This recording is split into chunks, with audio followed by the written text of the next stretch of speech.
please help me welcome Lebanon Mayor Matt Gentry.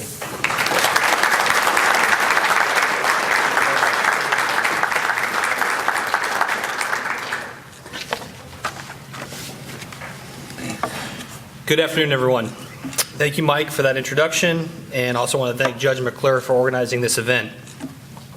I always look forward to giving the State of the City address.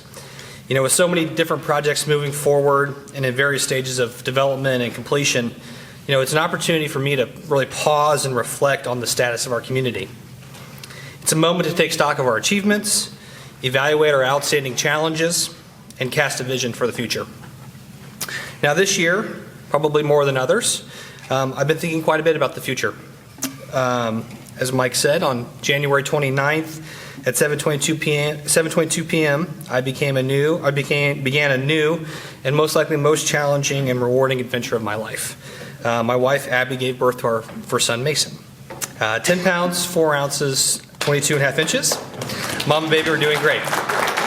Yeah. Thank you. So when I was holding Mason in my arms at the hospital, my thoughts would drift towards thinking about the community that he would grow up in. How will his Lebanon be the same and maybe different than ours today?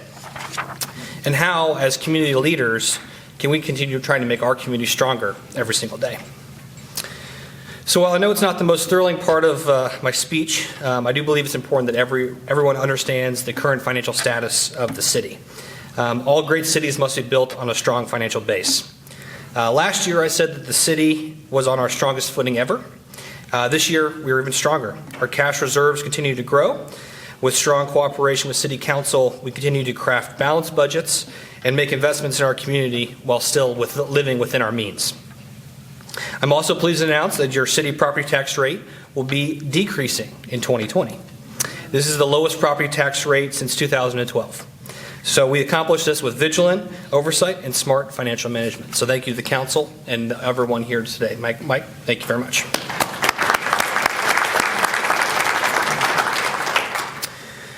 As equally as important as a strong financial base, we must continue to address the physical foundation of our city, our infrastructure.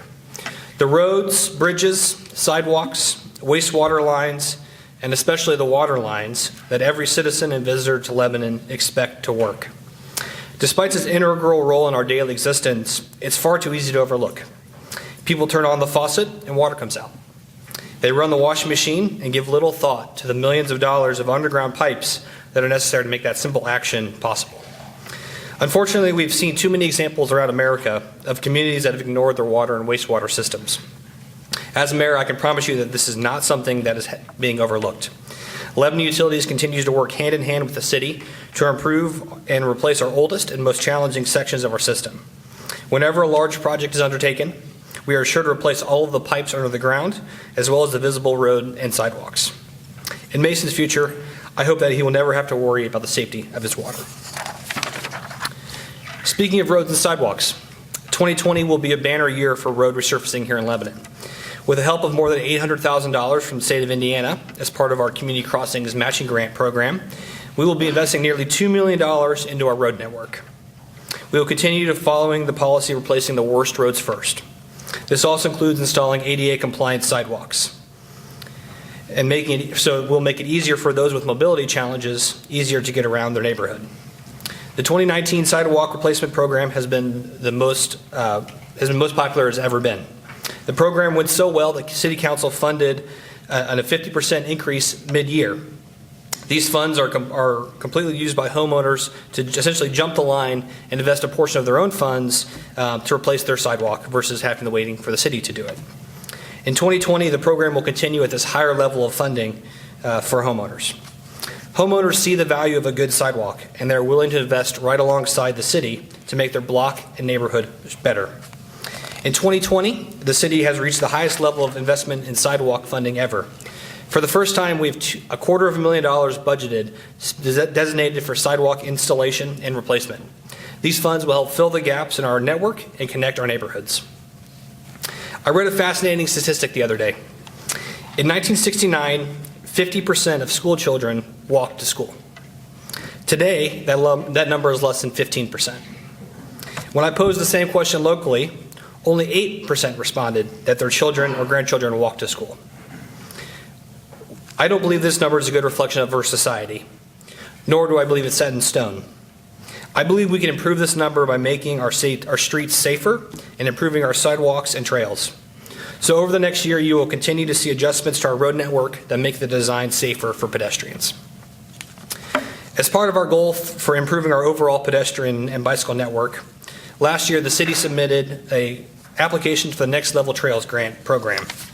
Our proposal would extend the Big Four Trail from downtown south to and through Abner Longley Park, connecting with the trail near Hendricks Drive near Stokes Elementary, and also as well as replacing all of the gravel trail between Lebanon and Thorntown.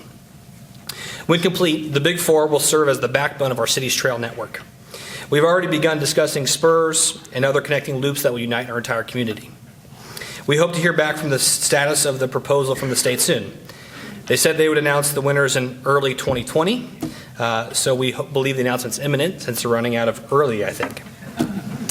I can also envision a day where it is in the not so distant future where someone could travel all the way from Zionsville to Thorntown or even Lafayette on a dedicated trail.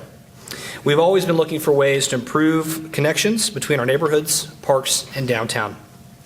Trails improve property values. They can serve as a catalyst for economic development. Some of you may be asking, why is Mayor Gentry so focused on these trails? I don't ride a bike. Why is this important to me? How many of you have children or grandchildren? No? Well, so when they grow older, do you hope they pack their bags and move halfway across the country? Or do you hope that they choose to stay home? I believe that by investing in our trails and quality of life, we are much more likely to retain and attract youth in our community. Since the 1970s, the number of 19-year-olds opting out of earning a driver's license has tripled from 8 to 23%. Walkability is key for attracting and retaining younger generations. 64% of college-educated millennials choose first where they want to live and then look for a job. If we want Lebanon to continue being an attractive place for people of my generation to raise a family, improving sidewalks and trails must be a priority. I hope that in Mason's future Lebanon, he will be able to easily and safely walk or ride his bike to school, the park, and his friends' houses. From an economic development perspective, Lebanon continues to be as strong as ever. We are beginning to see some great companies open their doors. Kin's Foods is now fully operational. D.S. Smith recently held their grand opening ceremonies, and Monosol has already begun production and will have their grand opening ceremony in the spring. Companies like this provide great jobs and opportunities that would not exist without them. I recently saw a post from a friend, and I don't think I can say it better than he can. Quote, "As some of you may know, I took a new job the 1st of October. Working in a factory is something I swore I would never do. But the opportunity arose, and I thought it was best for myself. I obtained an operator bid, and a lot of training and work came along with that. I'm very pleased to say that as of today, I'm officially a casting operator for Monosol. To my friends and family that are looking for a great job with excellent benefits and an even better company, keep an eye on their website for openings." Seeing our citizens improve themselves and loving their new job is some of the highest praise a local company can get. I'm very proud of that these companies are part of our community fabric. Their impact will just continue to grow over the next few years. But also from an economic development perspective, our greatest challenge is our workforce. It's not that our workforce isn't skilled or talented, but that it isn't large enough. On December 2019, our December 2019 2.1% unemployment rate is the lowest it's been in 2 decades. Improving the quality of life and local transportation options are key initiatives that we need to keep our local economy humming. Having world-class companies providing great jobs is another way to ensure our children and grandchildren will want to stay and return to Lebanon to raise their families. Quality of life amenities like parks and thriving downtown are critical, but they are pointless if a community is not safe. Over the last 4 years, we've added additional police officers, a crime scene investigator, and a crime scene investigator to accomplish the goal of making Lebanon as safe as possible and making those that would break the law uncomfortable here. The efforts of Chief Morgan and his team are working.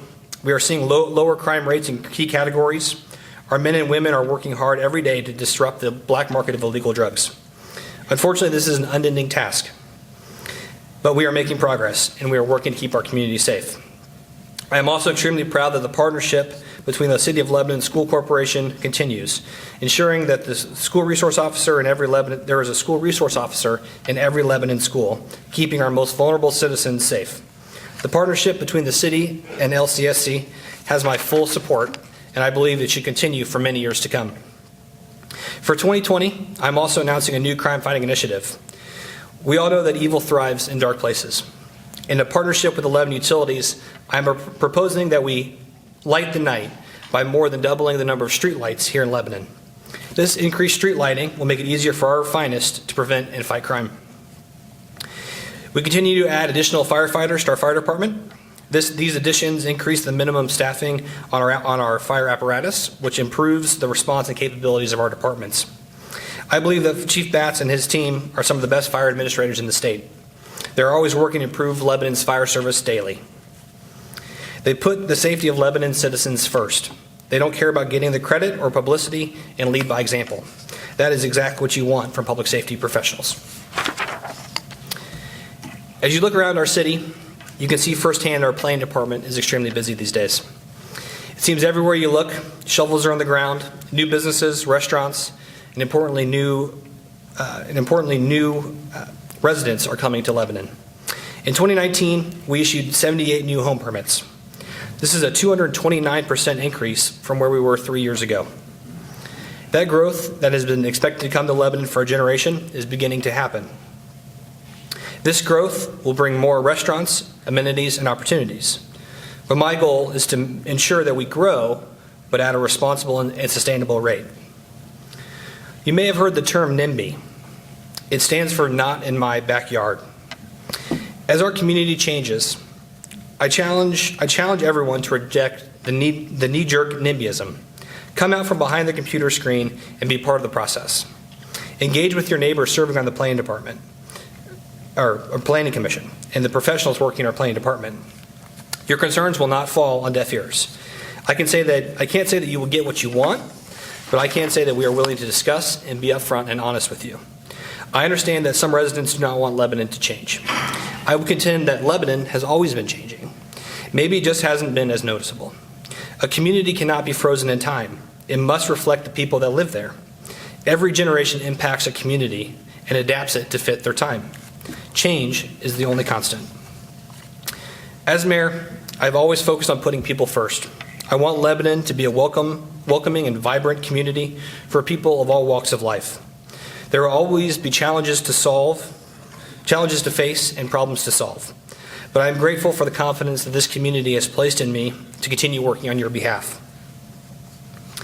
I have always tried to look towards the future and ensure that Lebanon is a place that my children will want to grow up and raise their own family. Mason joining my family has focused my passion. I know that I will not please everyone, but at the end of the day, I am always working to put Lebanon first. Our Lebanon has a bright future ahead of it, and I hope that you are excited to be a part of it. Thank you again for having me here today, and I appreciate your time.